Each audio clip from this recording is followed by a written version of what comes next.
I'm trained as an art therapist. So in session, what that could mean is either doing art in session together, or it can also mean you bringing in your own artwork to process together, and being able to have a nonverbal sort of conversation about that. Art can be a really powerful modality in therapy because it can create a sense of containment. It can be really accessible also for people who may have trouble accessing words for whatever reason, developmentally with kids, or if there's some any kind of trauma history, or sometimes it's more culturally appropriate as well for some folks.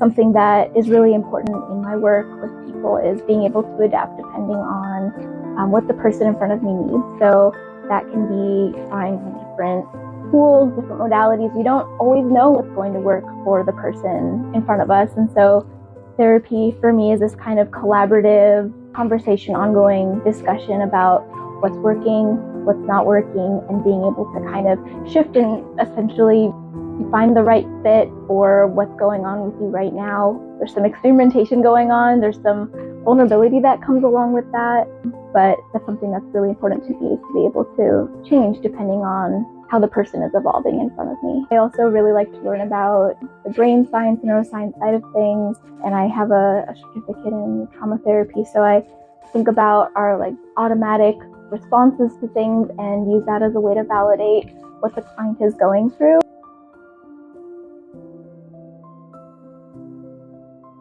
That comes up especially in trauma work is being able to identify some of those automatic responses that seem like they can kind of take over our bodies, but I like to reframe that in sessions with clients as, what has this response done for me? So a lot of times the way that our minds or our bodies will react to a situation, there's a cleverness behind it that has helped us in some way or another, and some people can get really frustrated when those kinds of automatic behaviors come out and they don't know where they're coming from. So building that awareness can be really helpful.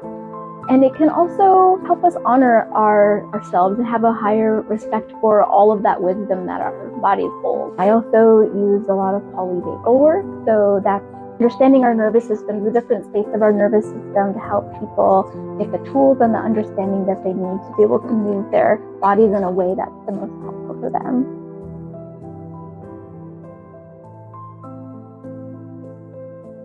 I love exploring questions of identity and meaning, coming from a place of there's a lot of change going on. I don't know what this new phase of life is going to look like. Who am I going to be? So I find myself working a lot with teenagers who are, of course, in the midst of that.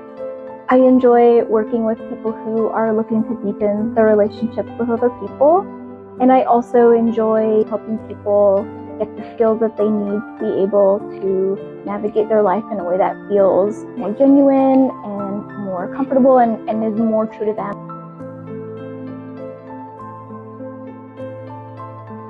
I was an art teacher for 10 years before I entered the counseling world, and it was a career that I enjoyed very much, but I found myself really drawn to the soulful side of learning and growth that goes along with any kind of learning classroom experience.